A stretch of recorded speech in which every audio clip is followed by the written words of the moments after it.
Good evening and welcome to Music Relish Podcast Season 2 with the triumvirate co-host of Lou Colicchio, Mark Smith, and Perry Dedovich. Tonight we're going to talk about some bedroom pop, we're going to talk about some famous album cover artists, and songs of the summer, my time of year. Well, all right. And I guess you're going to start it off, right, Lou? How you guys doing? Doing great. How are you, Perry? I feel all right. I'm glad we're all here for this season 2, right, of Music Relish Podcast. Oh wait, I gotta see if my phone is charged. Will we? Oh, we don't need the phones anymore. That's right. Oh, that's right. Yeah. And none of these coffee cans are with strings or something. And for people who might be seeing this for the first time, this is our first episode using cameras, and we're nervous and scared. Well, we're still doing an audio okay. podcast as well. Yeah. Yes, it's still an audio podcast. Yep. Yep. Yeah. So you want to start with a little fun, little summer fun, Yeah. little pop quiz. I need a pop screen. Hell yeah. It Yep. was about 95 degrees up here today, so do it. All right. Well, now this is my favorite time of year. So we're a week into summer. I wish it was endless summer. I want endless summer. But anyway, Days so are I posted a whole ton of summer songs on my Facebook page. So I'm going to shout some out to you guys and see if you can guess who the artists were. Okay. All right. I'm Summer ready to Wind. roll. All right. Summer Wind, number one. That's Summer not Wind. Sinatra. Oh, yes, it is. All right. Very good. Okay.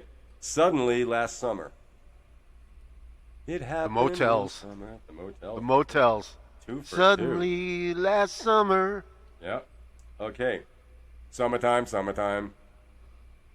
It's an old one. I don't know. Mark, take a stab. Is it It's Italo Rock? No, it is not. I don't think so. It's No. a first name. It could Okay. be it's a unisex. It could be a man or a woman's first name. Well, I remember WPLJ used that as a bumper, like summertime, Yeah. summertime. It's like, yeah. Hot And also time, CBS summer. 101 Oldies. Well, it was a band, Jamies, J-A-M-I-E-S. Wow. Yeah. I didn't know that until I American, looked it up. British. I believe so. Good question. I didn't delve that far into. I didn't dive Okay, down well, that rabbit anyway, hole. that was a good Yeah. one because I wouldn't have Okay. gotten that. Yep. Okay. This one, more current 80s. Yeah. Summertime Girls. Summertime Girls, she's hot. Oh, damn. Mark? Wait. Barry? It was a pretty funny MTV video because there's some people that should not wear short shorts. And they were all of them. Nah, you got me, man. Oh, I know the song. I can't. Mark's pinching his brow. My big fat brow. You're stumping me on everything today, Lou. Okay. The band was called Y&T. I was almost gonna say that. Dave Did Meniketti. you really? Because Yeah. I was gone, man. I would never Mark, got that. I would have been surprised if you had got it because that was something it's in our head, Yeah. Okay, yeah. so next one. This has probably been done by a few people, but I have a definitive, and it goes, those lazy, hazy, crazy days of summer. I know that one. Nat King Roll Cole. out the- Nat King Cole, all right. Ding. Yep. Ding. Okay, this one, Summer Breeze. Seals and Croft. Seals and Cross. Mark got one. And Okay. rest in peace, Jim Seals. He Yeah. died Really? a couple weeks ago. Yeah. Yes, he did. Well, Now, do we know who his bummer. brother was? Do we know who his brother Yeah. was? England Dan and John Ford Coley, one of those guys. He was Dan Seals. Yeah. I'm not talking about moving in. Okay. Also, the Isley Brothers did a pretty cool version of it, too. I've heard Wow. quite a few times. Yeah. Nice. It's got that guitar, Okay, this one, Summer Rain. The great I Hal know Boyd it, on man. drums. I know it. Johnny Shout out. Rivers. Johnny Rivers, yes. The great. I love Johnny Rivers. That Johnny. Oh, please. We could do a show on Johnny Rivers, man. Yeah, we should. Yeah. And we could this play is one of my 15-minute clips of his songs. Yeah. This is one of my 15 favorites here. Summer in the City. yeah. Hot town, summer in the city. I know it. Let's see if Mark gets it. That's not Mongo Jerry, is it? No. No. Mark's No, young. that probably Mark- would have been next on his list, though, right? Mark is young. Young These, Mark. like I said, I heard all these on PLJ on their Yeah. commercial Love, things. the Love and Spoonful. The Love and Spoonful. Yeah. Okay. They were great. That was a great band. Johnny Sebastian. Johnny Sebastian, yeah. Little Johnny. This one okay, anyway, This Ain't the Summer of Love. BOC, baby. Blue Oyster Cult. All right, Great that goes song. out to Tom. No, I would have Spallone. never got that. I never heard, you know. Can we ring the bell? We mentioned Blue Oyster Cult, Tom. Ring Okay. it. Tom, yeah. It's for you, Tom. In fact, I'm going to make a point during every show to mention Blue Oyster Cult. And I'm going to mention Okay. Steve Wilson, and Perry's going to mention Wilco.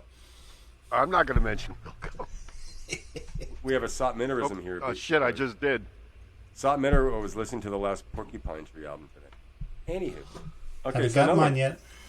Summertime Blues. There ain't no cure. Eddie Original. Cochran.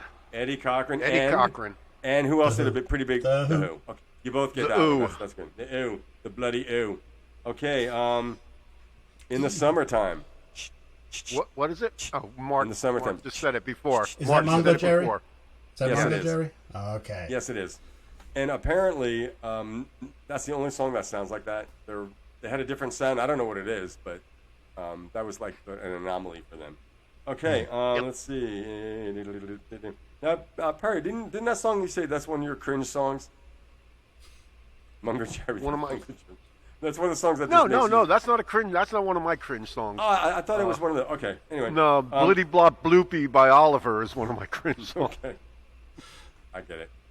How about this one? It's called Summer. I have to hum a melody. The song is just called Summer? Summertime is here, my time of year. Is that the Beach 19 Boys? No, 1976. Great band. 76? No. No. Stumped. They had some hits. Wow, I stumped you guys. It was War. Really, yeah. War. War. Yeah. Duh. I was watching the video like a week ago. Yeah. The Cisco Kid guys? The Cisco Kid guys? War? Lowrider, yeah, the whole bit. Wow. Wait, was Lowrider Chili Whack? No, that was going. Yeah. Oh, I stumped you guys. That's cool. How about this one? A summer song. Old, early 60s. Oh, I was going to mention something else. And dream of you. Oh, yeah, that's those. It's either Peter and Gordon or Chad and Jeremy or, you know. Chad and Jeremy. Okay. Yeah. All right. This is a giveaway. It better be. Hot Fun in the Summertime. You know it. And I'll tell you why. Because I mentioned the song about they stole the riff. Genesis stole the riff for misunderstanding. Yeah. From Sly and the Family Stone. And they took it. That was So that who's was the just band? it was in the back of their heads. Okay. Yep. All right, and I have got one more. At least I have one more. It is the song is "Summertime." It's from Porgy and Bess. But Perry, this is the giveaway. You know my favorite version, and it goes like, "Summertime." It's a CBS 101 oldie. It's I heard it on the Asheville oldie. Yeah, I don't know who it All right. is. Well, But, my favorite version is Billy Stewart. That's the version. right. My least favorite version is Janice Joplin. You know, I'm not. I like a couple things by her about it for the most part now. And there's a good version, Lou, you probably remember, by Maureen Muggsy Hall. She used to sing that song. Yeah, remember? Yeah. Oh, okay, yeah. She used to go, "Summertime and living's easy." Yeah. She did a nice version of that. Yeah. I mean, that has been, and it's a great song, so it has been covered many, many, many times. Now, there's other things like Theme from a Summer Place. I think it's like Henry Mancini or something. Yeah. Boys of Summer, Don Henley, but those are kind of my great song. You Yeah, know, Boys that of is. Summer, I didn't appreciate it till I saw him on Howard Stern, and he did a real slow acoustic version. Then you hear the lyrics, and those lyrics are damn sad. I mean, it's Yeah, a really depressing song. Yeah. What, Boys of Summer? With Yeah. It's about- did he write? Mike Campbell may have written some of them as well. I know he wrote the music. That might have been Danny Korchmar who wrote the music for that one, I think. Maybe, I think so. But yeah, he writes all the lyrics. I mean, he wrote The Last Resort. I mean, the Eagles in the Hotel California thing. Henley Yep. was probably Yeah. like a primary lyricist at that point. Yeah, And he's and good. it's a He's sad good. song about a summer romance. He's about a young Yeah. kid that's a fling, you know. Yeah. It's a great song. Great song. Joe Satriani's summer song. I just throw that in there, being the guitar player here. There you go, Yeah, that's a good one. yeah. How There's about other Beach songs. Boys? All Did they ever- summer long, the Beach Boys. Is that the only song that had summer in it? No, but that's one of them. Well, I mean, like as far as the title goes, that was my criteria. Yeah. Was that had to have Yep. summer in the all title. summer long, yeah. And we'll have fun all summer long. All summer long, yep. Is he not the biggest douchebag in rock and roll or what? Oh, you mean Mike the Love. cousin. Yeah, I said it. Well, oddly enough, for a guy named Love, like really, man, like Yeah. It's funny how Brian the Wilson, Doors. Brian Wilson and Mike Love both put out their autobiographies at the same time. I do want to read both of them because those are polarizing views on the band. The Doors had a song called "Summer's Almost Gone." Yep. Right? Yeah. Okay. All right. What album was that on? That's going to be on. What was the third album? Waiting for the Sun. That sounds like something on Waiting for the Sun. No, it's, I don't know. I know, but you mentioned Morrison Hotel, or you're going to mention Morrison Hotel later on, right? Well, yeah. Yeah, In relation to something else. Yep. Very cool. That was a great topic. Any more? Are we still rolling with it? I think that's all I had. That's like 15 tunes. We have just a little fun quiz, Okay. But I stumped you on one question. You on a couple of them, yeah. I would have never gotten the Blue Oyster Cult. Well, oddly enough, there's no shock there with you, Lou, right? From the album Agents of Fortune that has "Don't Fear the Yep. Reaper" on it, amongst But other I great was songs. at a yard sale today. There were a bunch of yard sales out there today, so I bought this for $2. I got this rubber alligator jaw. It's pretty funny, actually. And I got I a love things like tripod that. for a couple of bucks and many other things. nice. You don't have no rubber chicken? No rubber chicken, but I'll take the rubber alligator or the crocodile, whatever it may be. Anything else we got to talk about? Yeah, Season Mark 2. likes to talk about things we've been listening to. Yeah. You been Alright. listening to anything, Perry? You want to know what I've been listening to? Yeah. Yeah, I do. Yeah. I'll tell you, I've been listening to the radio. Well, first off, It's a band I've been called listening Radio. to a few things. I listened to an EP. And I'm going to show you the cover of the EP Okay.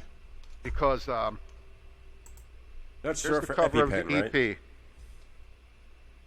And it's by Sop Mitter, and it's Ah, called yeah. Traces. And I listened to it. There's about 5 songs on there. Drummer and, kicks ass.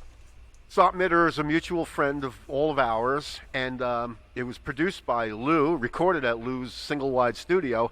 And my favorite song is the song called Shift. I listened to it yesterday, and the song called Shift I really like, and I like Sot's voice as well. And I like all the strumming. There's like some good strumming in there, nice chord changes and all that. Yep. Now, was that a vinyl, Perry? Did he have it pressed on vinyl? No, it's a No. CD. It's Oh. a CD. It's a CD. Oh, it looked a lot bigger. Yeah. Okay. He Yeah, came over it's to a 5-song EP. Gotcha.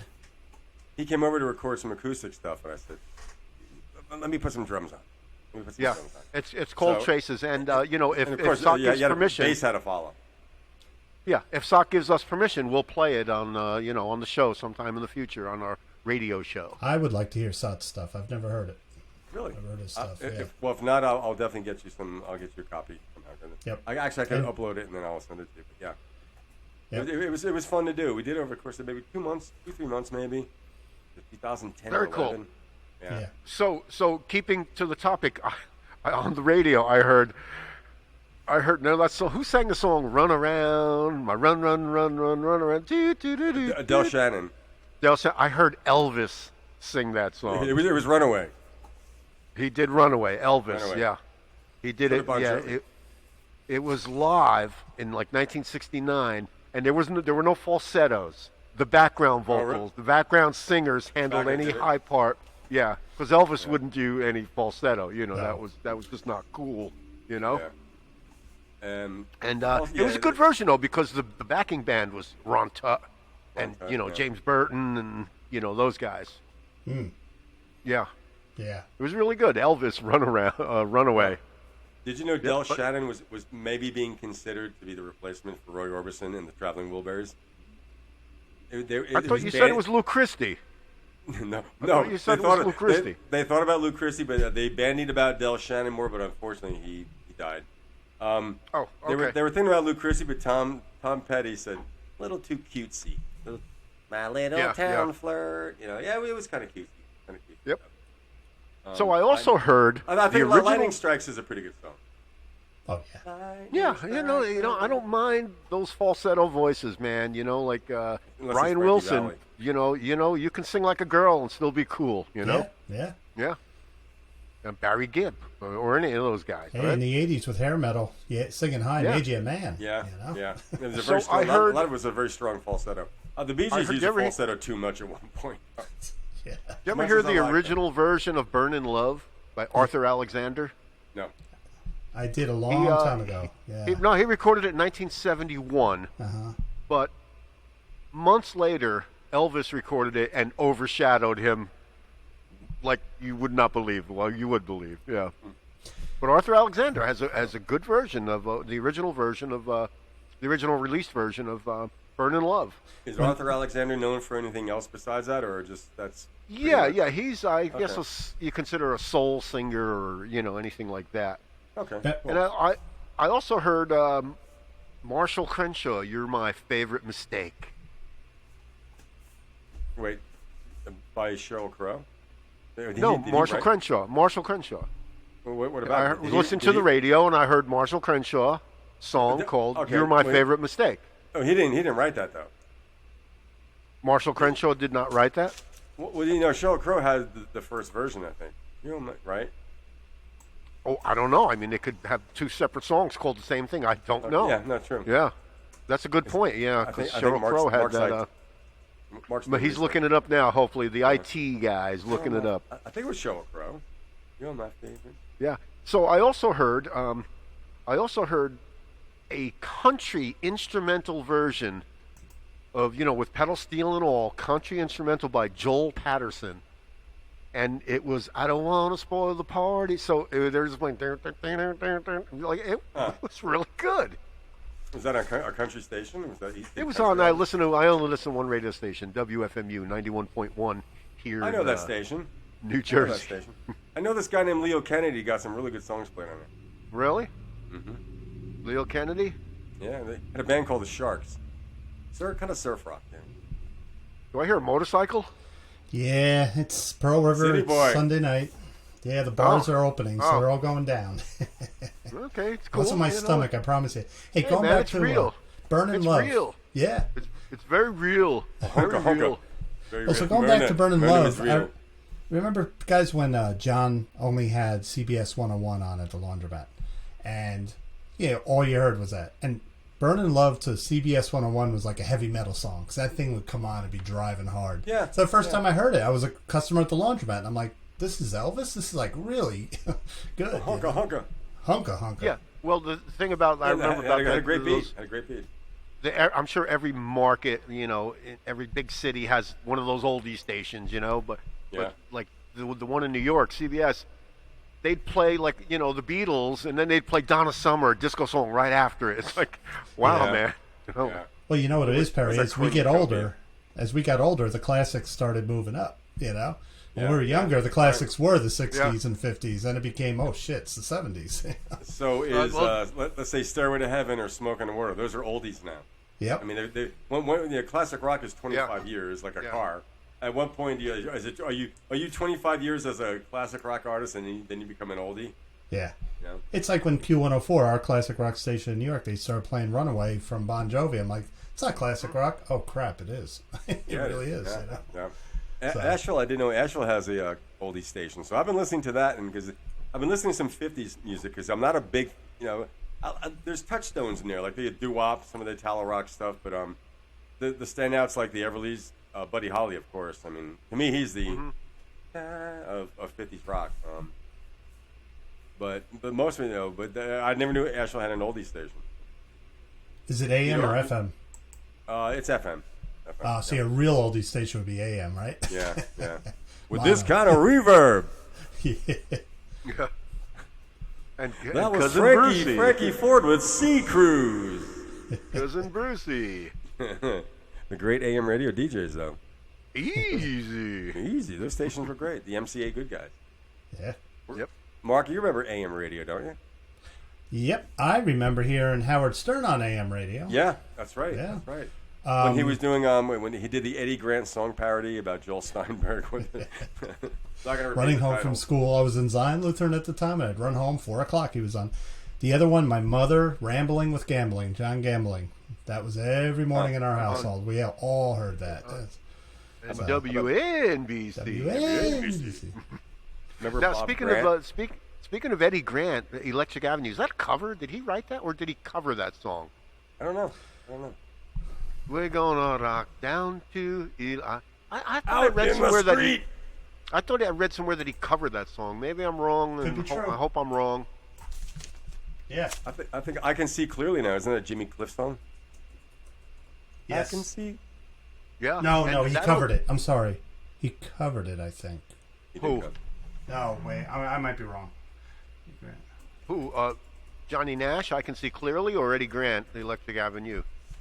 Let me just see. Yep, it's Eddie Grant wrote Electric Avenue. I Okay, kind of cool. thought it might have been a cover too for some reason. But Lou, you just mentioned I Can See Clear. That was like an early radio reggae song, technically. I think so. right? Yeah. Yeah. I So I think think that, Johnny but Nash. wasn't there an Johnny older Nash version had like of that? 71 or 72, I think. Yeah. And we have the same Yeah, birthday, yep. Johnny Nash and I. That's right. Pretty good. Cool. So- More useless knowledge. Well, I'll tell you what. We're talking about what we heard. I kind of went on a Thin Lizzy kick today. I don't know why. I know, because when I was doing albums from 1979, they have an album on there. And I'm not familiar with them. I listened to an album called Vagabonds of the Western World. It's not hard rock. It's soulful. It's a little bit of everything. Yeah, they were trying to find a direction. I really enjoyed that album. That'll be played again. And When did Phil Lynott die? Early 80s? no, 90s, I think. Really? I think he made it to the 90s. I could be wrong on that. No, yeah, you're right. It is the 80s because it was only like within 4 or 5 years of Thin Lizzy breaking up. Now, was Thin Lizzy one of those, or one of the first bands with the dual guitar thing, with the double guitar things? I don't know. Did Lou Reed? Snowy White, the guitar player? Well, he was in. The classic. He came later. He came on one of their final albums. But the classic lineup with the twin, that was like 76. So I think Lou Reed beat him because Lou Reed had what's their names in his band doing that twin guitar stuff, and the Allman Brothers beat all of them. So yeah. As far as like a lead guitar attack, there's a lot of two guitar bands, but the ones that use that, in harmony and stuff like that. But that became a thing, with the dueling guitars, right? I'm thinking of the solo on The Boys Are Back in Town. Yeah. Yeah, Yep. right. Yeah, So absolutely. Their first 3 albums, they had one guitar player, Eric Bell. He quit, and then they got my memory's failing me, Scott Gorham on guitar. He was an American, and he joined. And then they had a couple of Gary Moore was on the band for one album. A couple of different guitar players joined them. But yeah, Scott Gorham. And nowadays, he reformed kind of like a Thin Lizzy thing, where he didn't call it Thin Lizzy, he called it something else. And it's him with a couple other guys from Thin Lizzy, and he's still playing. Got to hand it to that guy. Still going on. Yeah, cool. I listened to Spirit, the 12 Dreams of Dr. Sardonica. I re-listened to it. There are some songs that I like. Mr. Skin. That's not considered a hit of theirs. You've heard it. It's a classic rock album cut on radio stations. But I'm like, that's another one of theirs. But it's a great album. I was when we were queuing up, Mark, I was telling Perry, I said, Frank Zappa gave him his name, Randy California, the guy that was not the main singer. He was a lead singer, but they all wrote kind of bit. But I said it was something. It's like it's quirky enough and jazzy enough and experimental with a real rock feel. Where to me it doesn't. I don't go lost on it. I listen to some Zappa and I just kind of try to corral that and put a rope around it and try to understand what's going on. But it's got those elements to it, and because the drummer. Ed Cassidy is 20 years older than the rest of the guys. He was Randy California's stepfather. But he had an extensive jazz background. Art Tatum, Cannibal Adderley. So he was making records. He did some of the things in the 40s or in the 50s and stuff like that. But what a really cool band. And the more you hear them, the more you realize, I know that song. They're known for 2 songs, really one in particular, which was a big hit. I Got a Line on You. And that was 68. Yeah. Yeah, but I'm surprised a lot of people don't know Nature's Way. Do you guys know that one? No. You keep telling me about that song, but I don't remember it. All right, well, you should check it out because it sounds like I always thought it was a McCartney song. So that was like their second kind of hit. But Mr. Skin was a song I know that song. It's a really really cool band. They were not indie, but so they all went on to other things. Jay Ferguson. Jay Ferguson, besides doing Thunder Island, and he formed JoJo Gunn. They had a song "Run, Run, Run." I remember seeing a record. I remember seeing a record by them. Run, run. Jay Ferguson. There he is, Jay Ferguson. Was that Thunder Island? Yes, it is. Okay, but he did this. That's he the did only the music song I for The remember by Office. Jay Ferguson was Yeah. that top 20 hit. He went in the soundtrack, so he did the music for The Office. That's him doing all the TV Oh, show. yeah? Really? And Wow. Mark Andes, the bass player, went on the Firefall. Okay. And he was the bass player in Heart in the 80s, in that big hit period. That's how I know the name. Yeah. Yeah. Dreamboat Annie. He was on their first album, I think. Yeah. Ed Cassidy lived to 89, and he went into acting. He did all kinds of cool things after Spirit. They broke up after Randy California died. Off the coast of Molokai, the leper island in the Hawaiian Islands. That was a leprosy. That was a leper colony. Is that how he died? Have you ever been to a leper colony? You know, I was up drinking coffee this morning, so I watched an episode of The Partridge Family.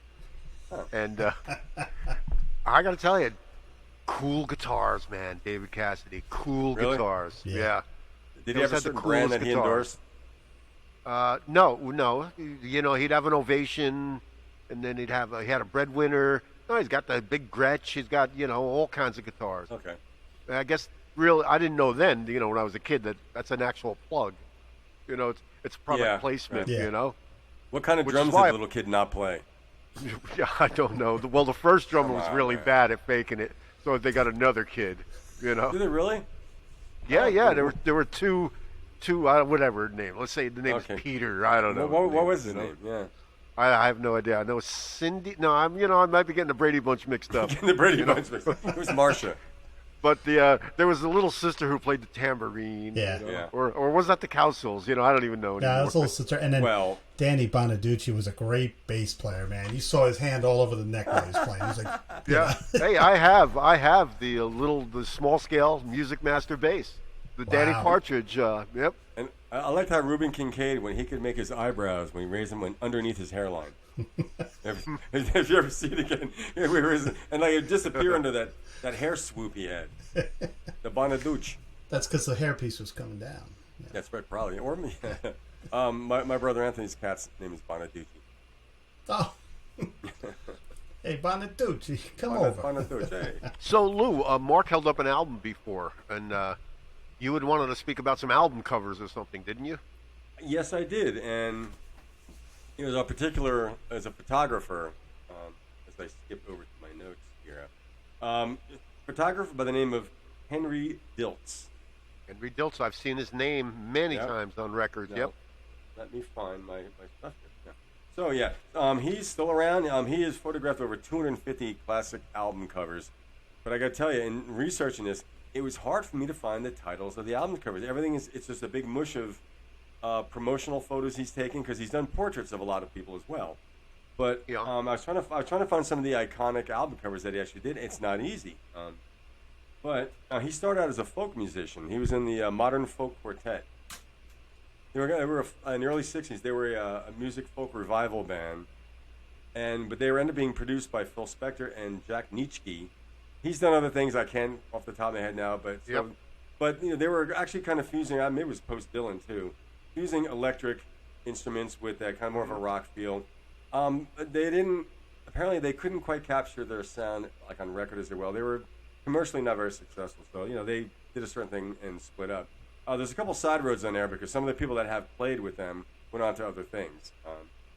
So he was also a folk musician. I believe he was a banjo player, and because he was friends with the guys in America and photographed their album covers, or which ones I don't know. I think whatever one has a photograph, because they did a lot of artwork and stuff.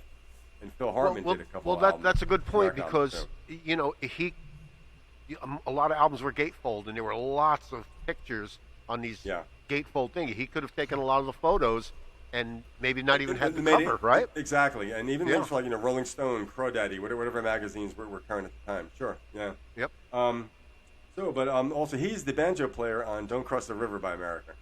Wow.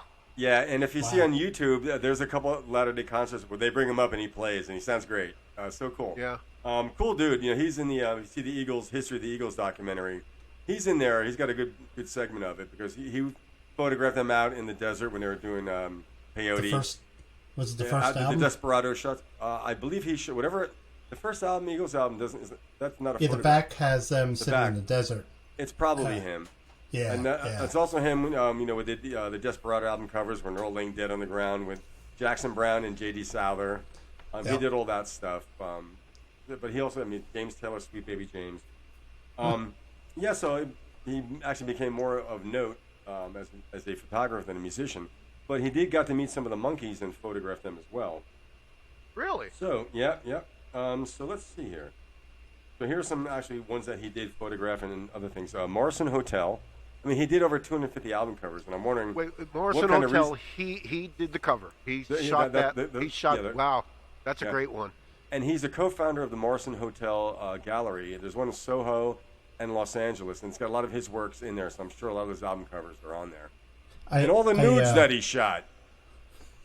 The Eagles' Desperado. Chris Christopherson, but the album, if it's an album, I don't know. James Taylor, Sweet Baby James, that's his cover photograph on the cover of that.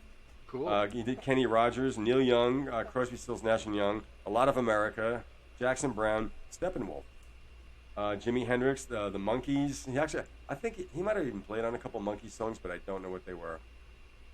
He photographed Dolly Parton portraits, Garth Brooks. So he's gone into the modern day. He was the official photographer of the Monterey Pop Festival and Woodstock. That's big. Wow. And he was, but he wasn't. I don't think when he started, he didn't claim to be like I went out to be. He didn't set out to become a photographer. He's an artist by nature. So, his eyes lent itself to it. Yeah. But when I started looking at the modern folk quartet, ever hear of the name? What is it called? Chip Douglas. Yeah, Chip Douglas. I know who he is. Yeah. Okay, so you know him as a producer. Chip Douglas and a songwriter too. Yeah. Now there was now John Voight's brother. Is it Chip Taylor? Chip Taylor, yeah. Okay. Well, so Chip Douglas. But Chip Douglas is a bass player and a producer.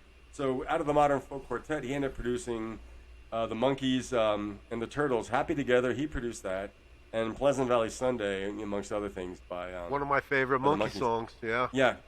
Yep. Carole King, and, Jerry Goffin. Right. So in relation to that, and Chip Douglas also introduced the Monkees to Jon Stewart, who I didn't know wrote Daydream Believer. So Jon Stewart. So Mark, in 1979 or 80, there's a song called Gold by Jon Stewart with Stevie Nicks. When the lights go down in the car, people out there turn the music into gold. Yep. I think it's one of those 1979 or 80 singles, but never heard that. Okay, so Jon Stewart, I think, was one of the Kingston Trio, I think. He was not an original Kingston Trio, but he was in phase 2, or maybe even phase 3, yeah. Okay. Yeah. So now when I was reading about those Monkey songs, there's this drummer came up, and his name is Fast Eddie Ho, H-O-H. But you mentioned there's this contention between who played the drums on Hurdy Gurdy Man. Was it John Bonham or this other guy? And I think he's the other guy that claims to have done it. Oh, yeah? Yeah. But he's a great drummer. He played on Sunshine Superman Donovan album. That's not him on the single though. I wonder who played the drums on that song because it's cool. But that's probably him on Atlantis. Sunshine Superman. Sunshine Superman, the single. But I don't know who the drummer is. But he played with the Mamas and Eddie Ho played with the Mamas and the Papas at the Monterey Pop Festival. He did the super session with Al Cooper, Mike Bloomfield, and Stephen Stills. Yep. He was in a band with Gene Clark and Clarence White, but they never recorded it. They actually did things, and Gene Clark apparently just wigged out on it, but it never saw the light of day. But he was on albums by Tim Buckley, Lee Michaels, the Birds, the Bees, and the Monkees, Super Session, Graham Bond. He's the drummer with the Flying Burrito Brothers on the Gilded Palace of Sin. Oh, wow. So that's Fast Eddie Ho. Apparently, wow. That's my shit. Well, you know what? Just going back to Morrison Hotel, I heard when they did that where they're in the window, evidently he was outside photographing. The owner said no pictures. So they distracted the owner or something. So they all posed for the picture and then they ran the hell out of there. I can't see Jim Morrison running, being scared, but it must have been fun, you know. But if you look at the picture closely, it does look like a rushed picture. You know, like pose. Okay, get out of there. You know? That's funny. Did Henry Dilts take that picture of what was it where they're Crosby, Stills, and Nash are sitting on that couch in front of an I old think house? that's him. Yeah. That he took that photo. He took that photo, right? I believe so. Yeah. And I saw a documentary on him a couple of years ago, like now, and he was taking the same picture of David Crosby that he took with like a gun and a joint in his mouth or something. Like there's a famous David Crosby photo that Henry Dilts took. And he's got like, I think it's a red, white, and blue handgun, and he's got a joint, and something like that. Yeah, I think we need to get a Henry Dilts tabletop book. Well, come to think of it, if you go to the look online and stuff, he's got quite a few books out. And one of them I think I want to get is, I think it's something about Southern California, because he was like the official photographer of the Laurel Canyon scene. He mentioned that too, so we all seen those documentaries, and that was what a fertile time of music, though. And Absolutely. There's a lot of there's early a lot of 70s, good man. there's a lot of good photography. Ringo has one out of all the pictures that Ringo took. Yeah, and Henry Rollins has one as well on his travails around the globe. Henry Rollins, yeah. Thank you. Henry Dilts is also a contributing photographer to the Henry Rollins show. Really? Oh, cool. Nice tie-in, Perry. Yeah. Cool. There's that zeitgeist. Zeitgeist. I love that word. Zeitgeist. It's what's for dinner. Very cool. Very cool. So, where do you want to go now, man? Well, I'll step in here. I want to mention 1979. You guys may have mentioned on your show back before I came on. But it just hit me because Lou mentioned last week something about 1979, and something inside of my head clicked. I was 10 years old in 1979. So I was just doing nothing but listening to ELP, and my sisters all came to the rescue and said, Mark, you got to start listening to other kinds of music. So they started giving me like albums and stuff. But 1979, I did buy a couple albums with my newspaper money. So that was like the first year I would buy my own album. But I just did a search today of albums that came out in 1979. I don't want to bore you, but it's a shitload of albums. Mark, you're not boring me because you have to understand, depending on the month, you were 10. We were in our teens, me and Lou. So, we're not that far stretched apart. He had a paper route. Yeah. I delivered the community life, The Lou. community life, yeah. So go ahead. I graduated high school in 1979. 1979. Let it ride. Yeah. Well, it's. I think that it was such an interesting year because you had the bands from the 70s that were winding down. You had, Bad Company were coming near into an end. Led Zeppelin, they didn't know it was their last album, but you had a lot of those 70s dinosaur bands kind of like cooling down. And then you had the rise of punk was out and new wave was coming in. I hate that term, new wave, because new wave, it's like punk, I don't call it the Clash punk or new wave. I call them a rock band. So you had bands like new kind of music. You had dinosaur rock next to new wave, and it was just an interesting year. So I'm just going to run down something I got. All right, ready? London Calling, Clash. Tusk from Fleetwood Mac. Highway to Hell, AC/DC. The Wall. Well, Mark, slow it down. London Calling. You just come on, man. Let's talk about London Calling for a second. Let's linger on this. Yeah, come on. If we go through this, all right, I'll do it, but we may be on till like 2 a.m. I know every single song. The Wrong and Boyo is one of my favorites, and Jimmy Jazz. Yeah. What's your? And they also had a song about Montgomery Clift after his car accident. Right, the right profile. That's Montgomery Clift, honey, because he smashed he busted up his face in a car accident, pretty bad. And that's an album that only sounds good. And I argue all the time online about CDs are the best format. There's something about hearing that on a scratchy vinyl that just makes it really good. That and Sandinista, those two albums. And what about the cover of London Calling? Wasn't that like an Elvis thing, Lou, with Paul Simonon with his? Wasn't it? It was like the same color scheme as that Elvis, that famous Elvis record, wasn't it? Yeah. I don't know. I think it was. That was car radio stuff. I heard that on a car radio driving to and fro from college. London Calling is one of the. It's a masterpiece of a record. Yeah. You can just leave it on and let it ride. Let it go. Yep. And they're kind of like the Jam in that I just hate reading that they're called punk. That wasn't punk. That was talent. That was good songwriting. That was like. Was Elvis Costello punk too? No. Some critics call him punk. They say he came on in the punk ass time. attitude, but Right. Is it the attitude, or is it like because Joe Strummer, I guess he was political. Mm-hmm. So does that mean he's a punk? because he's political. I mean, they had a lot of pop songs. I mean, Mick Jones was like a pop guitar player. Oh, yeah, He absolutely. played pop riffs, right? They also, they heard a shit ton of reggae. I mean, there's a lot of ska and reggae yep. in what they did. So Yeah, they were that considered a world. band, and they weren't say compared to the Beatles. Say the Beatles, they wrote in many different genres and had stylistic things where the Clash weren't sophisticated about it at all. But neither one is going to say Mick Jones is the greatest guitar player alive, or none of them individually were the greatest musicians, but collectively is one of those things. Yeah. But that melting pot of styles, because England's like that, London's like that. There's the West Indian influence, there's African, it's just that kind of stuff. And yeah, they didn't I love their dub. Right? I love their dub and dancehall influences. That's why Sandinista is 3 records. A lot of people say I can't listen to that. I can listen to that whole album. That's just great. Oh yeah, I had it. Yeah, and will the real Mick Jones please step forward? Not the dude from Foreigner either. That's like Mark Smith. How many Mark Smiths do you think there are in the world? Come on, man. Well, Mark remember right Elliott after Smith. right after 9/11, they had that do not fly list of anyone that was a criminal could not fly. So how many Mark Smiths were there as criminals? I couldn't get on a plane. I almost missed a flight. It was like, come on. So, but yeah, great. An airplane in London. Yeah. So carry on with 1979. Yeah. Okay, so all right, so I'll start again. Tusk, Perry, we agree that's a great album. Fleetwood Mac. Absolutely, yeah. They were one of the bands in the 70s that should have been, and I'm not saying because they weren't good. I'm just saying it's like the 70s bands were winding down. They found whole new life in the 80s. God bless them. They kept going strong. I'm not embarrassed to say that I missed it. I knew it was there. I missed it. Yeah. I caught up with it 40 years later, but I'm glad I did. Hey, I dropped out of music in the 90s, and granted, there was a lot of crap in the 90s, but now I'm like listening to the Lithium channel on Sirius XM, and that, it wasn't all bad. I just dropped out because I was in the business, and I just got burned out on music. I was like, Well, so. like you said, 1979, I had London Calling. I didn't give a shit about Fleetwood Mac.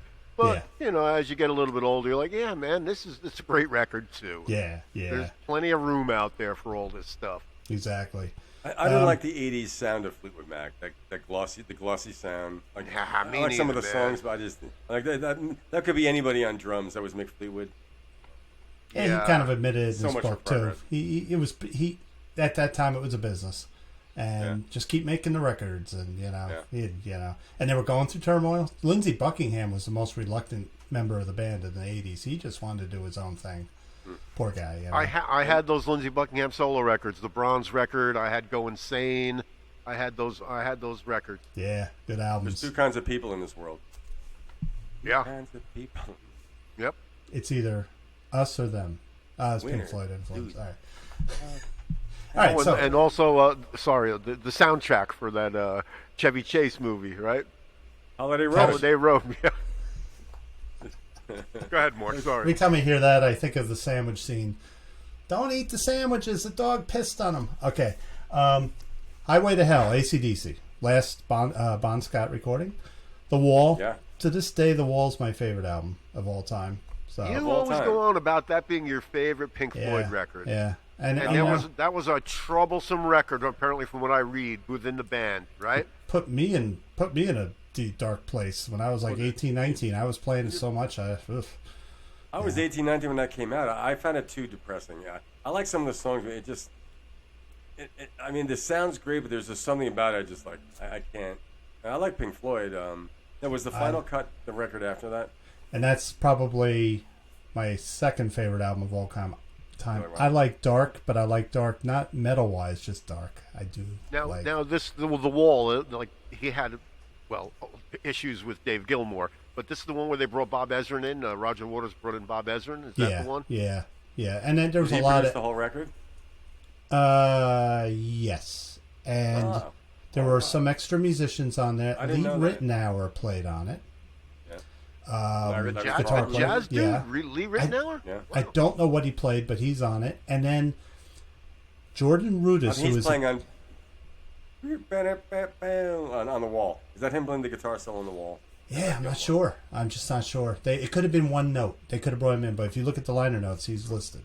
And then Jordan Rudess, who is the keyboardist now with Dream Theater, he was like 18 years old. He played on that. So it's just there was it's the first time they brought in outside musicians, but yeah, they were breaking apart.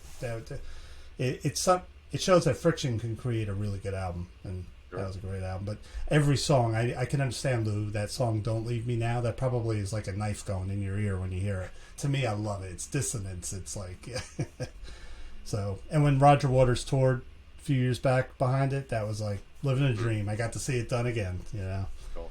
All right, so what else in the great year of 1979? Okay, Breakfast in America, Supertramp. Yeah. I love that That was album. a big record. That was a big record. Huge. That's Everyone the I one. knew. That's "Don't You Look at My Girlfriend."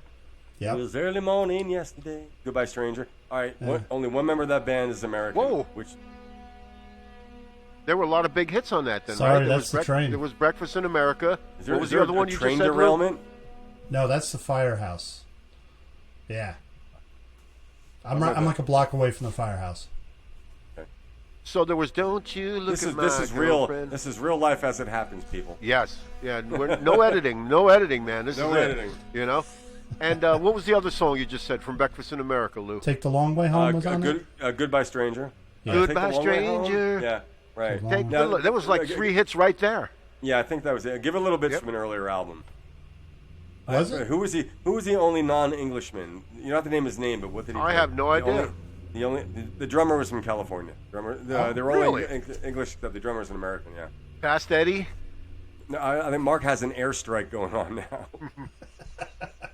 Mark's getting Mark, get out of straight. this thing. Get in the tub or something. Do something. Hey. Get out of there. Let me tell you something. Pearl River, even on a Sunday night, it's a wild town. I've been there. We've all been there. We've all been to Pearl River, my friend. Yeah, Pearl yeah, River, most- New York, over the most border people- of Jersey. Most people that go there do not remember going there. Hey, Hoboken. I remember I visited you in your old railroad apartment that burned.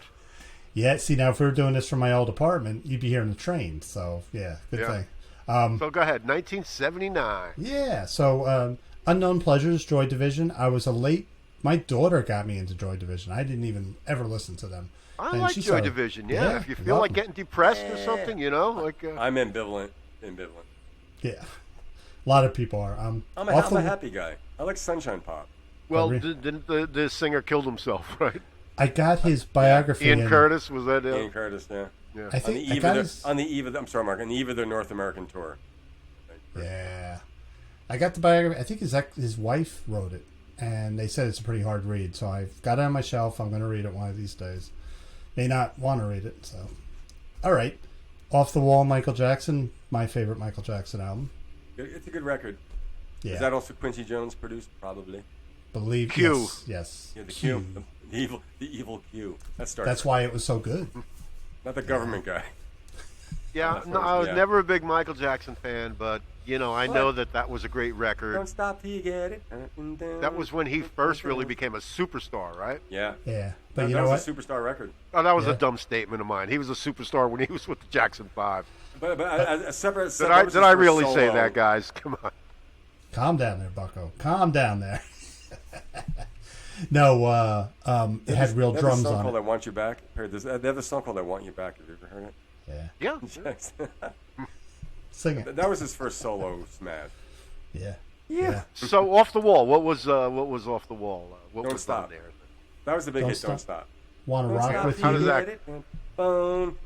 Yeah, I want to rock with you all Wah, night. wah, No, that was a big Dance hit. with Yeah, you. yeah, that was a big hit. Yeah. And then there's- Don't Stop Till Yep. You Get It was a big hit too. That was huge. It had the Yeah. lasers in the video. Remember the lasers like that the Who used with Roger Daltrey? The lasers are coming from behind him. It was a great video. And the song Off the Wall was kind of a minor hit. I heard that back Yeah. in the early 80s, and I was like, this is a great bass line.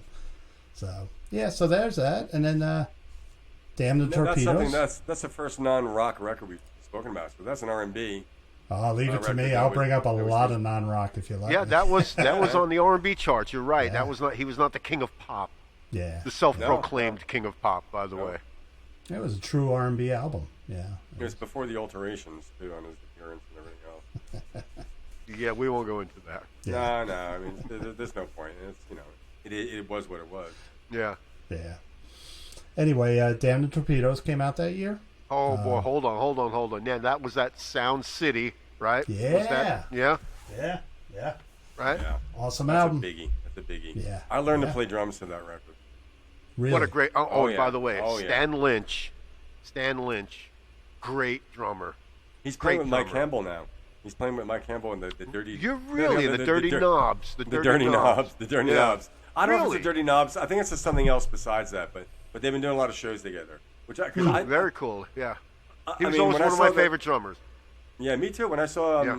the Damn the Torpedoes documentary, and Jimmy Iovine was saying like he didn't think he worked with the band. I'm like, what are you talking about? I mean, you got to respect the guy's credentials and his ears, but I mean, one of the first things I noticed with that band was the drummer. I mean, and not just being one, but I mean, he drove that band along, and not only singing all those higher harmonies as well. But Jimmy Iovine saying he didn't think Stan Lynch worked well with Petty's vocals. But they brought in all these hot shot. Bernard Purdy probably made some sessions with the Torpedoes, and none of them could do No it. way. No, I'm saying why No not? way. You know, but they brought in some heavy hitters. They didn't name names, but they brought in some heavy hitters of the time to bring in and play on Damn the Torpedoes, and they couldn't do it. So they brought Lynch Who back. who was producing? Jimmy Jimmy Iovine, right? Jimmy Iovine, yeah. And Stan Lynch. I saw some back scene, behind the scenes footage of that when they were in the studio, and Stan Lynch, Jimmy Iovine was saying, maybe you ought to do this, and Stan Lynch told him, you know what, stay behind the glass. That's where you belong. Well, I think he had a reputation for threatening people too. So when Stan Lynch joined the Heartbreakers, Tom Petty goes, "You can't threaten anybody. You can play with it, you can't threaten anybody." He's a hothead. Like I heard Stan Lynch was very stubborn in the studio. It was his way. Very stubborn. Yeah. But now he's a very well-known songwriter and producer though in Nashville. He's done a lot of writing for other people. Yeah. Yeah. Oh, now the fire engines are coming. You hear that? I hope they don't stop in front of my house. Yeah, really. I'll be getting off quick. All right. So what else you have for 1979? Oh my God. Tons. Anyway, Into the Outdoor, Led Zeppelin. My personal favorite Zeppelin album. Probably 90% of fans would disagree, but it was their most original. I have no idea what's even on the record. Can you tell me? All of my love. All of my love. That's a good song. And yeah. Dun, dun, Pool dun, in dun, the Rain. dun, dun. Thank you. Pool in the Rain. Which we talked about on another show. If you isolate Bonham's drum track on that, what a yeah. And I don't like the guitar He has sound finesse. on. I don't like the guitar sound on that song. That's just me. I love it. And Hot Dog. Hot Dog's on it. Now here, there's a In the thing. I even- in love the that evening. song, Hot Dog, right? yeah. If this guy Albert Lee, who's the guy? Who's the Albert Lee. real? Arthur, You know who I Alvin, mean, Albert. right? The guy, he lives in Nashville now, and he's a real guitar, like a real picker, real chicken Alvin. picker. Alvin Lee, right? No? Well, that's- who's the guy? Who was the guy? Who's the guy from 10 Years After? Alvin Lee's 10 years after. Alvin Albert Lee Lee's is 10 the years British guy that played with Eric Clapton. He was the guy that was at Woodstock, Arthur so Lee's coked dead, up. so it can't be him. He was so coked up. They were playing that song. Go home, babe. I'm going home, babe. I'm home, going like my babe. 100 miles an hour. But Albert Lee is the guy I'm talking about, right? Yep. And If he had played the guitar on Hot Dog, it would have been so much better because Page was just great song that he wrote, but it was just He sloppy. was sloppy. When Page, Yeah. Page was so strung out, and I have bootlegs from that last tour. They did like warm-up shows in Europe. It's dreadful. It's tough to listen to. But they did do that one Nebworth show that was on the radio. They were on fire for that show, but some of the other shows, Page is just totally out of it. It's embarrassing. Yeah. And Yeah. so that In Through the Outdoor was 1979. Yep, that was 1979. Didn't know it would be their last album, but it was. So let's see what we got here. I like that record. That's the only Led Zeppelin record I ever owned. I love it because it's got a lot of keyboards. I love keyboards. It was described as mellowed but powerful, but still powerful. Also, some critics say if they had stayed together, it was like the launching pad for Robert Plant's solo career, and they're kind of right in a way. It was that more pop sound which Robert Plant explored. So I like that sound, by the way. yeah, I like I that love sound a Robert lot. Plant. I love his First solo albums, I said, "Wow, this is really, really good." Yeah. great album. Yep. Yeah. Yeah. So okay, Down here this One for you, Side. Lou. Oh. Van Halen 2 came out in '79. Yep. There you go. Russ With- never. with the great pop song, "Dancing That Away." I love that song. Great pop song. Great That's pop from Van song. Halen Yeah. too. Yeah. Yep. Yeah. What's that song off that album that they found a kid in a garbage can, Dead or Alive, DOA. I love that song. Oh my God! Wow. That's that That's song, been a long. right? Yeah. That's heavy. That's been a long time. Wow. That was a punky album. They never really gave a shit. That's kind of cool, though. You know what I mean? Like they did not take themselves too seriously. No, ever. no. awesome talent, and they didn't take themselves seriously, but they still played talented. That was And good. Alex Van Halen will probably never get his due.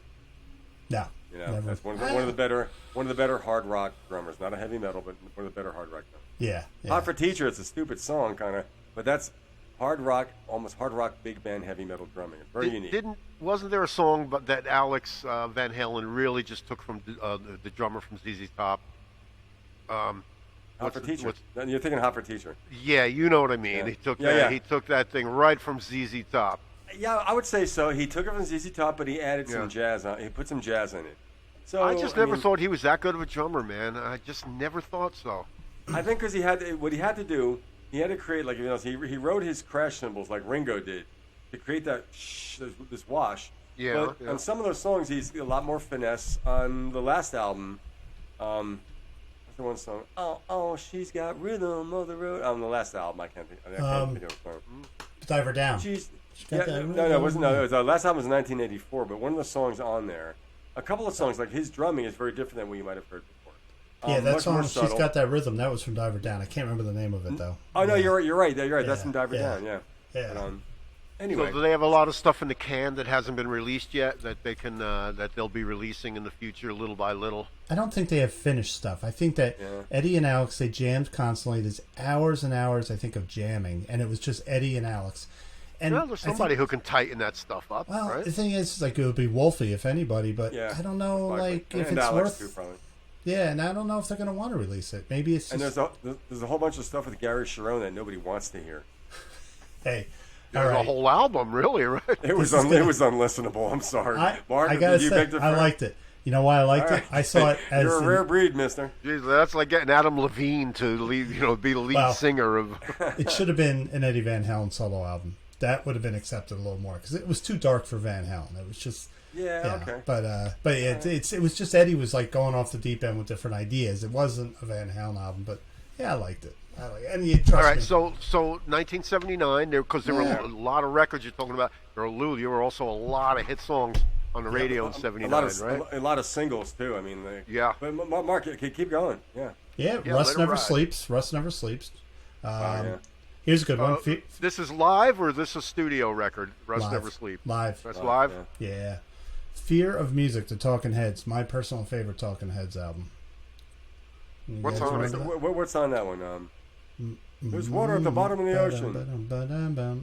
Oh, it's Life During Wartime. I'm pretty sure it's Life on During Wartime. Yeah. Life During Wartime? Yeah. But it's no party. Yeah. Adrian Belews on that album. It's very funky. Yeah. Is it really? Yeah. I think Brian Eno produced it, and it's got a lot of African influences on it. It's a very. Well, he's a dense producer album. who does. He produces a lot of world music now. David Byrne. Yeah. David Byrne's a talent, man. What else you have from? I Perry, can't think of the Roman numerals for 1979. Can anyone Regatta de Blanc came out. Nice. Okay, what's on that one? What annoying song is on that one? Oh, I love the Police. I do. I've come around to like there's no one else like them. You know. So that'd be 1979. Walking on the Moon. I'll tell you in a second. I love the bass. I love the bass on that song. That's a great song. That's a great song. Yeah. Right. It's quite reggae. It's got Message in a Bottle. Message in a Bottle. That's a great. Yeah. Stuart Well, Copeland. that's one that's like Stairway to Heaven. I don't need to hear that, or like Imagine by John Lennon. I don't need to hear that shit anymore. You know. You got to admit, Stuart Copeland is a great drummer. Absolutely. I think. I don't know. He's a good drummer. Yeah, he's a student of drums and a teacher apparently too. I think Stuart Copeland could be in any fusion band, including Return of Forever. I think he's just a fantastic drummer. We can live forever, walking on the moon. Yep. What else is on that record other than? Oh wait, Sting's lawyer just knocked on. Yeah. Oh no. Okay, we gotta stop. We can't kick that door in. Yeah, okay. Candy-O. They have said it many times. My favorite. Okay. Cars the album. Cars. What's on Candy-O other than Candy-O? I need you so. Let's go. Yep. They were a great pop band. The Cars. They were a great friggin' pop band. Now, if you could pick one old time influence on Rick Ocasek from the old rock and roll days? Who do you think he was mostly influenced by? Richie Blackmore, because of the wig. Get out of here. Don't pick on my Richie. Come on. I can't make your picture go. Buddy Holly. Yeah. Yep. His vocal, that hiccupy vocal. You can hear it. Yeah. Yep. Yeah. And you can't go wrong with Buddy Holly. Right. So what else is on Candy-O? Dangerous Type. Night Spots. That's a great song. Mark, is that a Ben Orr? That's another Ben Orr vocal? Dangerous Type? No. Oh, jeez. You got to understand, for me, Candy-O is, I don't think of the song titles. That album, it flows. It's like one long song to me. So I just put it on and let it go. Which record has Since You're Gone? That was Shake It Up.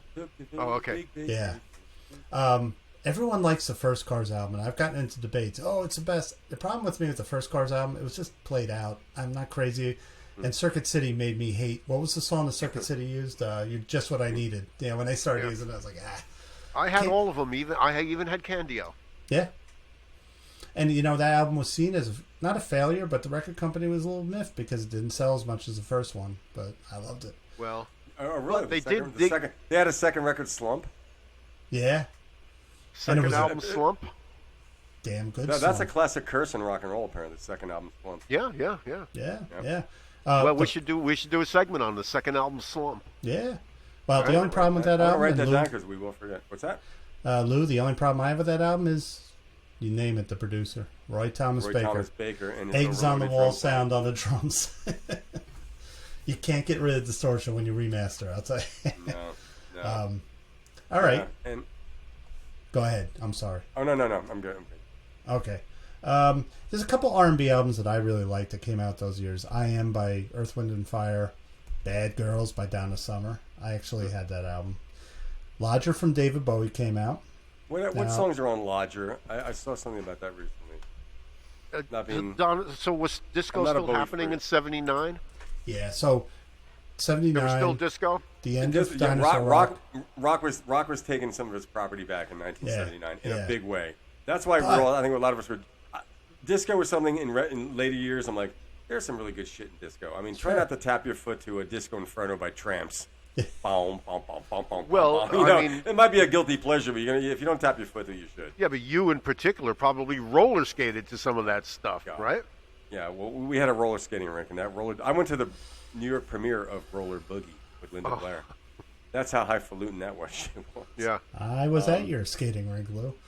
I fell on my ass. I could not skate.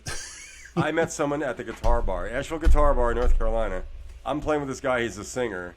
And I thought he's from Florida. He goes, where are you from? I said, New Jersey. He goes, where? I said, Bergen County, Parker's Westwood. He goes, I'm from Glen Rock. I said, my friend Dan Page, my good friend's from Glen Rock. He goes, Ernie's brother. And we did, boom. So, yeah, that's how that works. Small world. It's a small world after all. Yeah.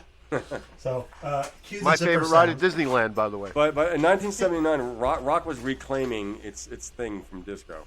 Yeah. It was disco and remember Rock is Dead, Disco Sucks, Cisco Ducks, bumper stickers. There were a lot of Disco Sucks T-shirts and events at like sporting baseball games and football. Disco Sucks and the DJ, right? Disco Duck. Rick Dees. Yeah.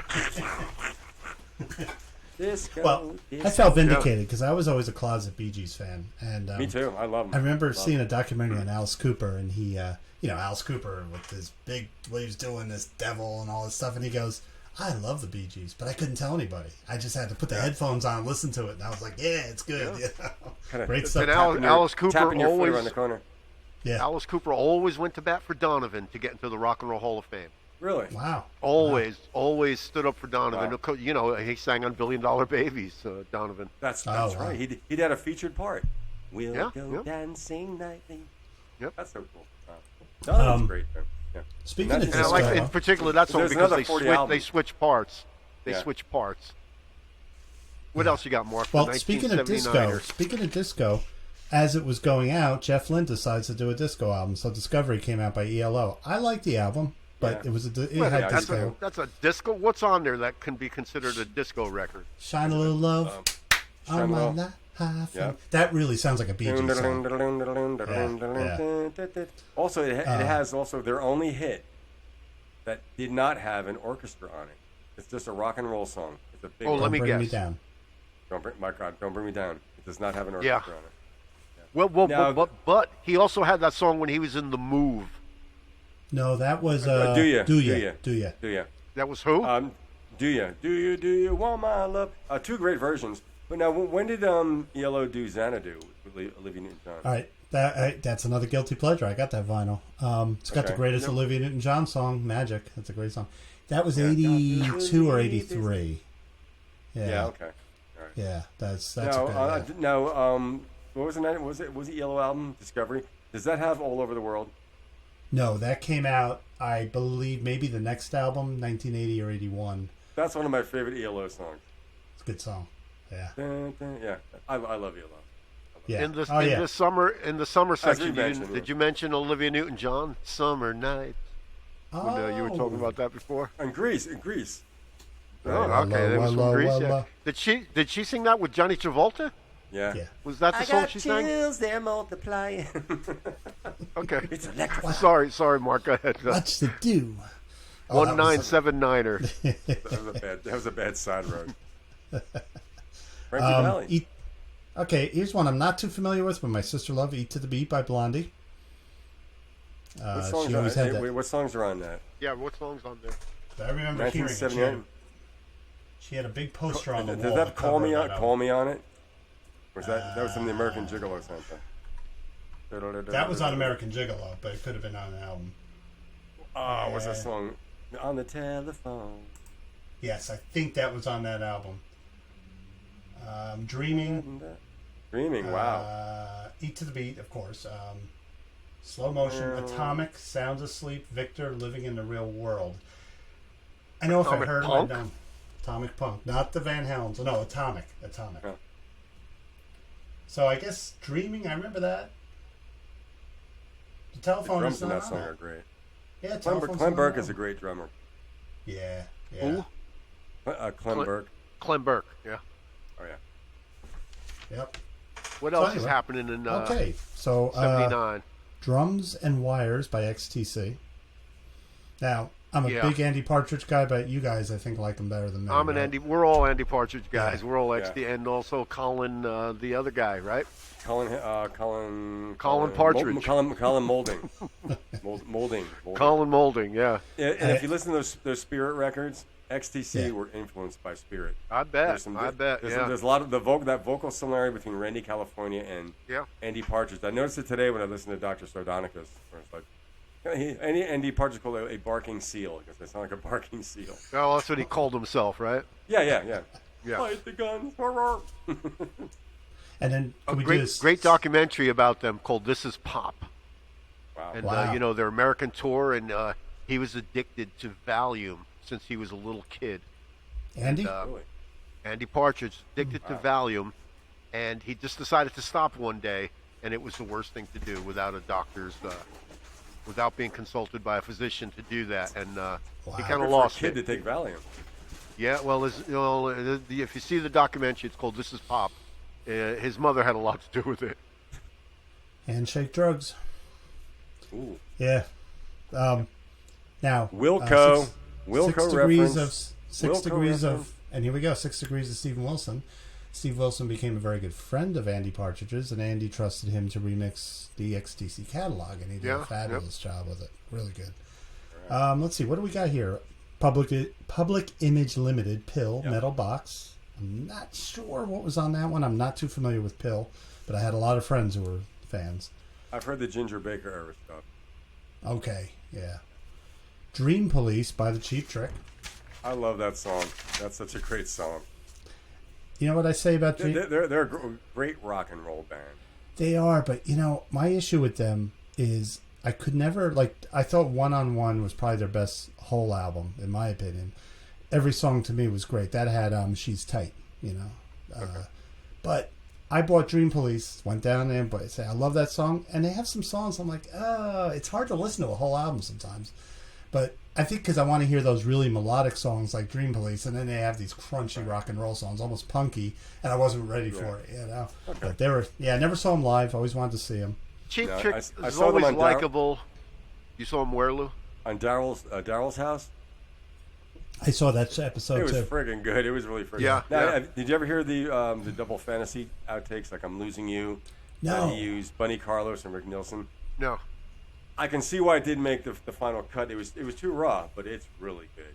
It's I got to hear those. I've always heard about that. I thought it was. Well, really I'm sure really when it cool. comes out on a box set or a remix or a It's out reissue, somewhere. it'll be on there. Yeah. It may not knock your socks completely off, but you can tell you can hear the edge on it. It's not Tom Peterson on playing bass though. It's Rick Nielsen and Bunny Carlos, who's no longer playing with Cheap Trick because him and Robin Zander don't get along. There was a lawsuit You know what? too. It was on Oh, They're that's and they're really just it? not That's the really same. it? They're not the It's same really without it? Bun E. Yeah, That's really what it is. that's what Bunny said. Yeah, he goes because me and the certain singer just don't see eye to eye anymore. So as who's Robin the drummer? Zander's His got- son? No, there's some other guy playing. You know. Oh, that's- okay. But yeah, so I again, thought it was it's, Bunny Carlos Jr. or something. Nah, it's Bun E King. No, it's Bernard Purdy. He's everywhere. He played on the Traces EP. He's like, he played with Sot Knitter. That's not me. Here it okay. is. Hey, I got to hear that. I really got to hear that. Oh wait, for those listening on audio, Perry just held up a copy of the Sot Knitter It's EP. a good EP. Yeah. Yeah. Well recorded and well produced, and I shall say no more. Okay, ready for this one? Yep. The Long Run Eagles. Oh, was That that came that was sniffing? That was coke being sniffed. Hold on a second, guys. You got a razor blade, like I like smoking mine.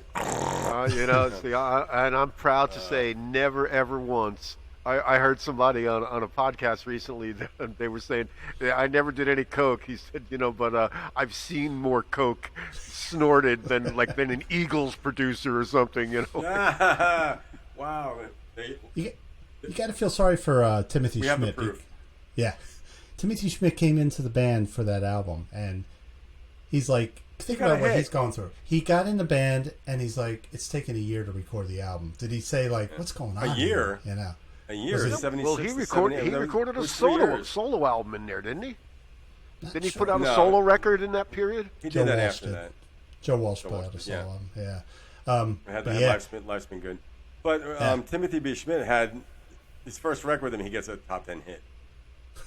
I can't tell you why. Yeah, it's true. And he was, Yeah, you think but- about it. He was only on one, before their Long Road Out of Eden, he was only on one Eagles album, but he was considered a major part of the band. Yeah. Well, he joined in '77 right after Randy Meisner left, but it took him that long to record The Long Run. You've seen those recording some of the sessions when they were doing the title track.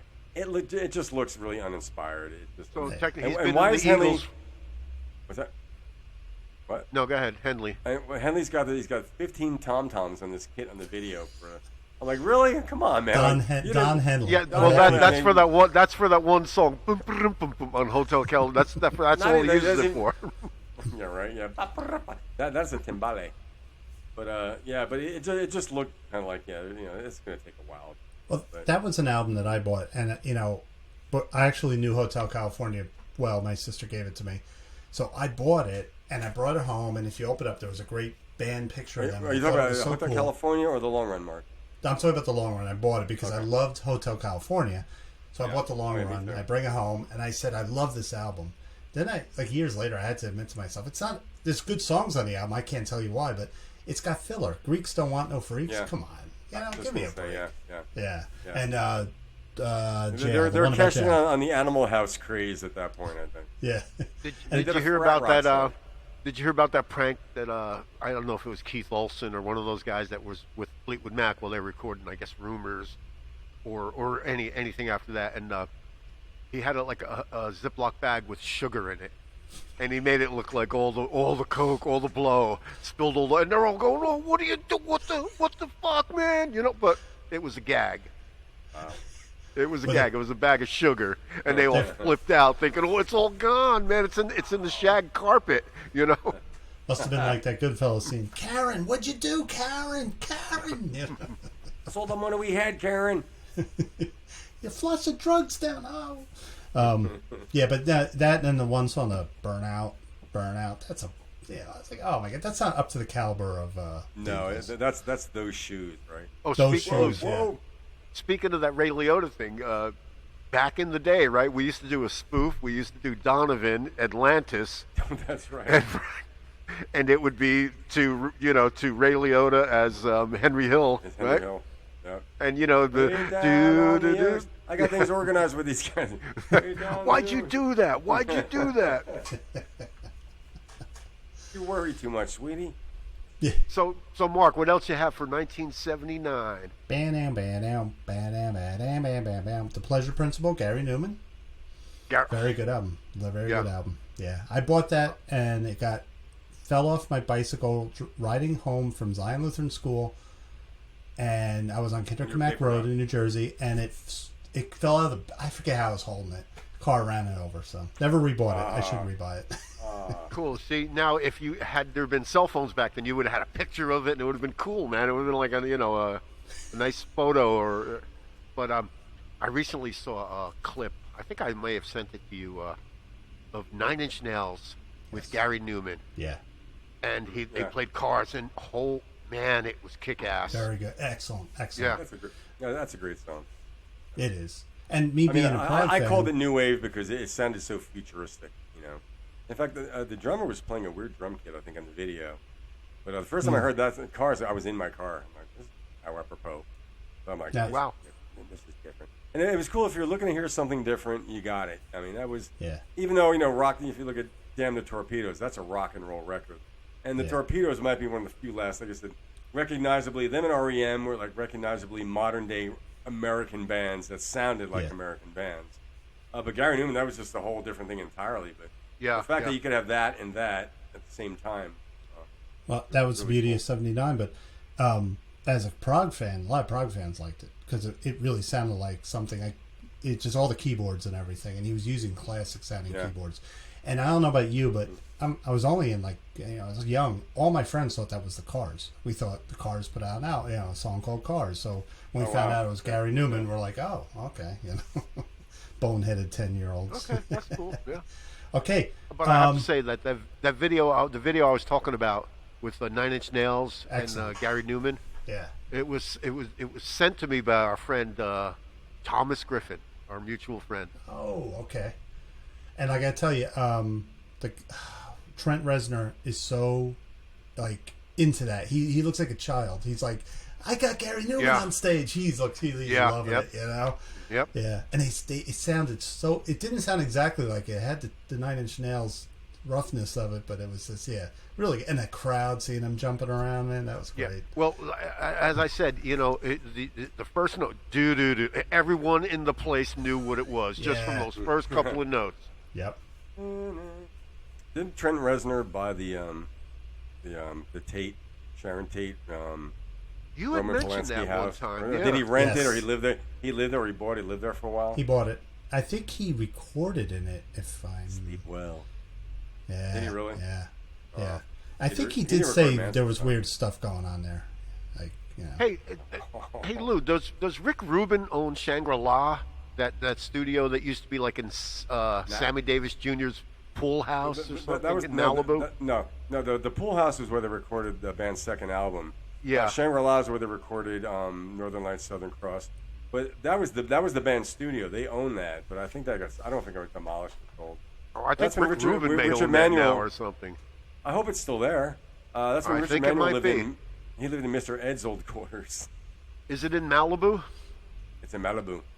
Yeah, I think Rick Rubin may own that Malibu right Barbie. now. Yeah. Wow, that's pretty cool. Wow. So it's good that it's still around. Clapton recorded "No Reason to Cry" there. Van Morrison recorded there. Shangri-La Studios. No Reason to Cry was one of my early What was favorite the Clapton song? albums. What was the song by Eric Clapton that Robbie Robertson you said co-wrote or played guitar on it? Sign It's in the language. way that you use it.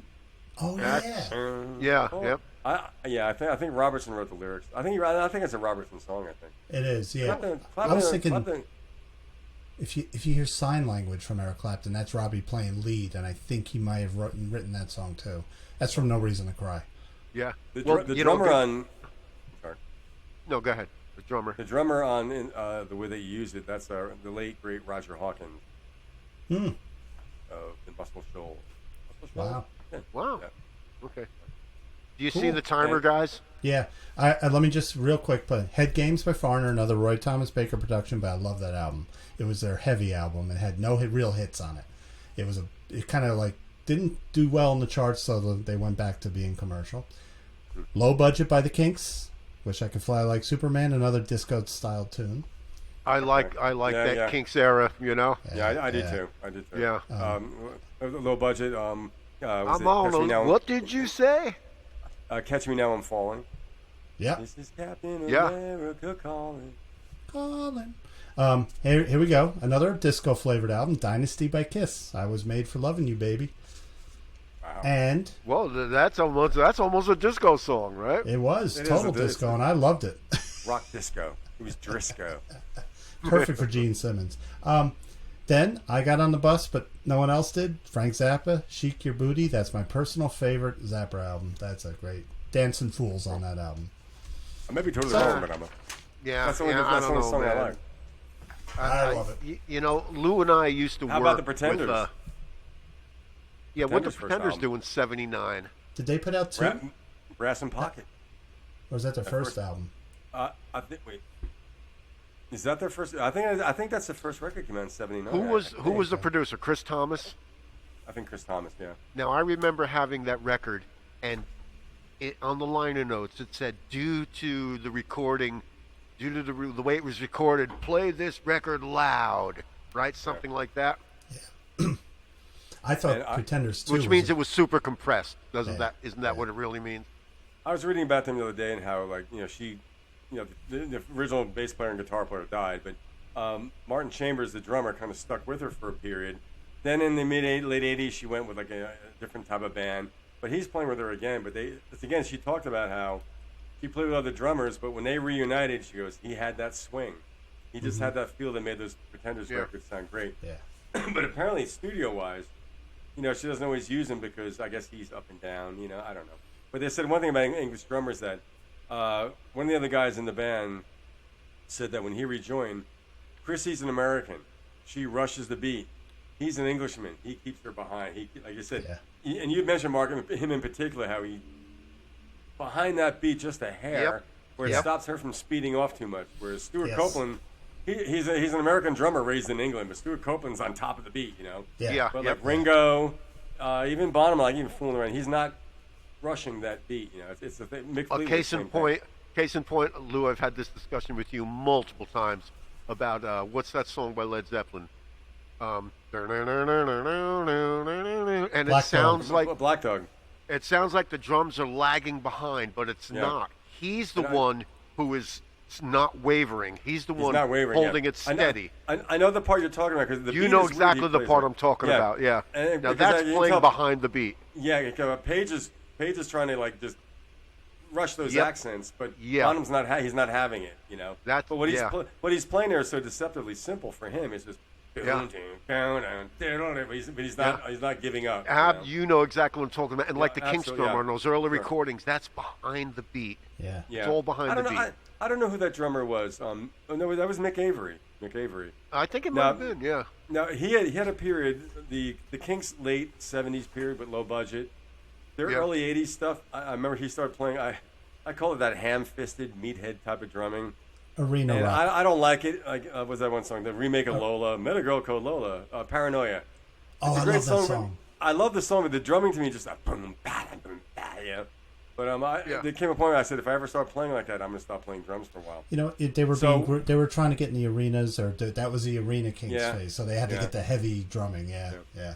On our song "Beak" from the Westwood Feedback Sessions, at that period, I thought I was playing like Mick Avery really badly, and I didn't like it. So to me, that period sounds heavy and ham-fisted, not very soft. Burn the master tape.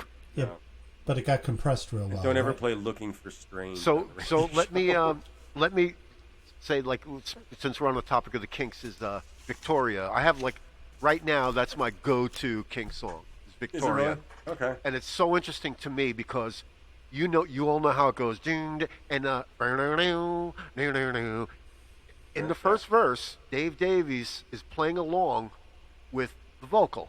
Yeah. That's the only time he does it. That's the only time he does it. And if you listen closely, he changes his rhythm that he plays on every single verse. Slightly different. It's incredible how good Dave Davis, we call him Dave Davies, but he's still Dave Davis, right?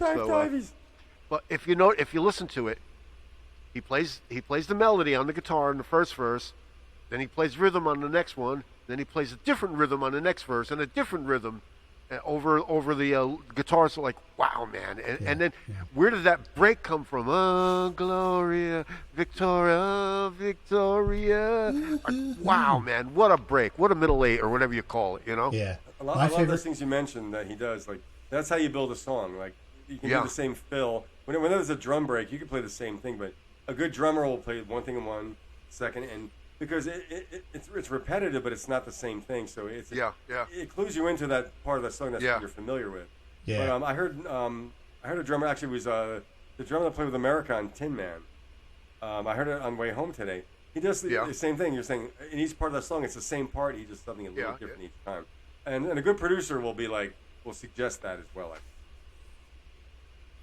Well, my favorite King song, Waterloo Sunset. Mark, it's mine too. That's mine too.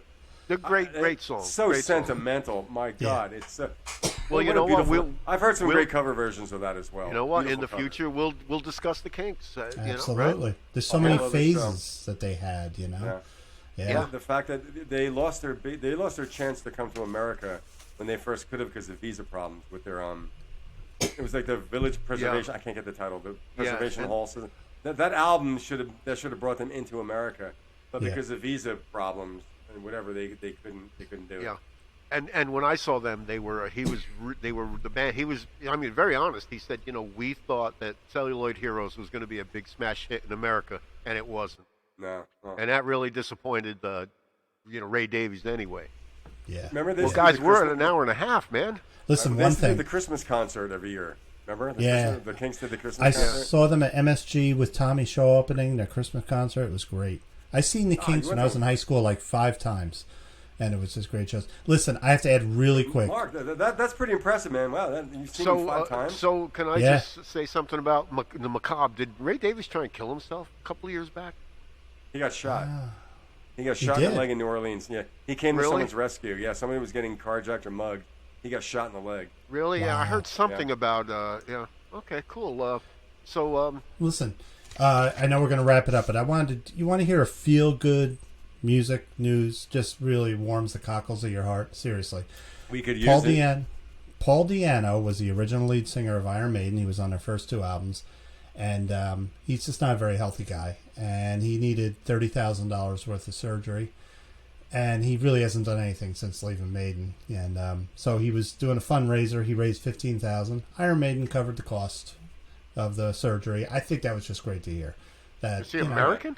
No.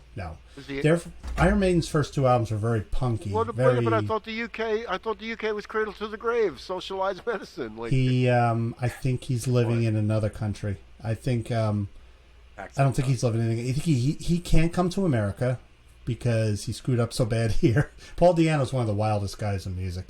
He was a very punky, very rough singer. He was nothing like Bruce Dickinson. Those first 2 albums are very different from the rest of their albums. But does he put his pants on 1 leg at a time? Don't argue with Bruce Dickinson. Don't be a dick. All right, well, guys, I think we should sign off. Right, we're at an hour and a half. So I'm gonna stay on for another hour. Hey, it was we were cooking with Crisco, man. It was a pretty good gig, right? Yeah. I hope everybody sticks with us. We're getting used to this new format, and we'll get tighter and we'll get better. Yeah. Thank everybody for sticking with us. We're going to play the closing theme, Asheville Skyline, which all 3 of us played on this song. And we are 3 extraordinarily good-looking guys, I think. I like my hair. Oh, I'm sorry.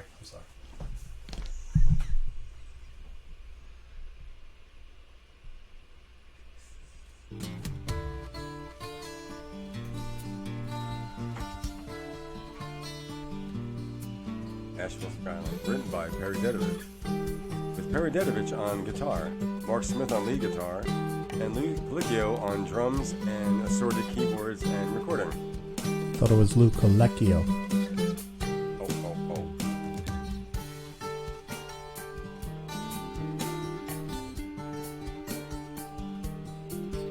Well, good night, fellas. Good night.